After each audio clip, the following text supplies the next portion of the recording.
Hi guys, it's me again, Angie, and welcome to another video. For today's video, I'm going to discuss you about chapter 11 that covers the small network topologies.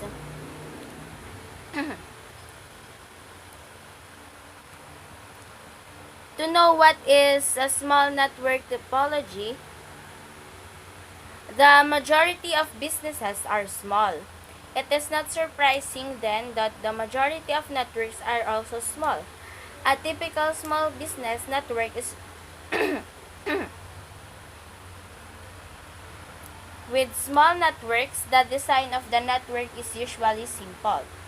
The number and type of devices included are significantly reduced compared to that of a larger network. The network topologies typically involve a single router and one or more switches. Small networks may also have wireless access points that is possibly built into the router and IP phones. As for connection to the internet, normally a small network has a single WAN connection provided by DSL, cable, or an Ethernet connection. Managing a small network requires many of the same skills as those required for managing a larger one. The majority of work is focused on maintenance and troubleshooting of existing equipment, as well as securing devices and information on the network. The management of a small network is either done by an employee of the company or a person contracted by the company depending on the size and type of the business.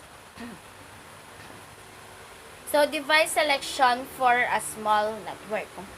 In order to meet user requirements, even small networks require planning and design.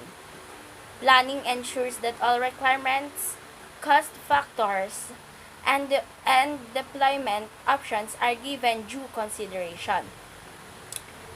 When implementing a small network, one of the first design considerations is the type of intermediate devices to use to support the network. When selecting when select when selecting the type of intermediate devices, there are a number of factors that need to be considered. So, these are cost. The cost of a switch or router is determined by its capacity and features. The device capacity includes the number and types of ports available and the backplane speed. Other factors that impact the cost are network management capabilities, embedded security technologies, and optional advanced switching technologies. The expense of cable runs required to connect every device on the network must also be considered. Another key element affecting cost considerations is the amount of redundancy to incorporate into the network. The next one is speed and types of ports or interfaces.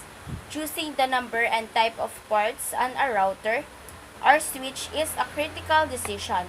Newer computers have built-in 1 gigabyte 10 gigabytes ports are already included with some workstations and servers, while it is more expensive choosing layer 2 devices that can accommodate increased speeds allow the network to evolve without the replacing central devices.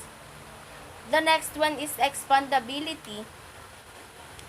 Networking devices come in both fixed and modular physical configurations. Fixed configurations have a specific number and type of ports or interfaces. Modular devices have expansion slots that provide the flexibility to add new modules as required. Switches are available with with additional ports for higher speed up links. Routers can be used to connect different types of networks. Care must be taken to select the appropriate modules and interfaces for the specific media.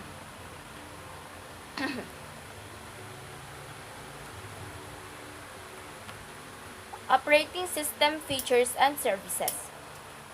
Depending on the version of the operating system, a network device can support certain features and services. These are security, quality of services, voice over IP, layer 3 switching, network address translation, and the dynamic host configuration protocol or the DHCP. When implementing a small network, it is necessary to plan the IP addressing space. All hosts within an internetwork must have a unique address. The IP addressing scheme should be planned, documented, and maintained based on the type of device receiving the address. Examples of different types of devices that will factor into the IP design are end devices, servers and peripherals, hosts that are accessible for the internet, and the intermediary devices. Planning and documenting the IP addressing scheme helps administrator track device types. For example, if all servers are assigned a host address between the range of 50 to 100, it is easy to identify server traffic by IP address. This can be very useful when troubleshooting network traffic issues using a protocol analyzer. Additionally, administrators are better able to control access to resources on the network based on IP address when a deterministic IP addressing scheme is used. This can be especially important for hosts that provide resources to the internal network as well as the external network. Web servers or e-commerce servers play such as a role. Of the addresses for these resources are not planned and documented, the security and accessibility of the devices are not easily controlled. If a server has a random address assigned, blocking access to this address is difficult, and clients may not be able to locate this resource. So each of these different device types should be allocated to a logical block of addressing within the address range of the network. So that is all for chapter 11. Thank you for watching and see you on my next video. Thank you.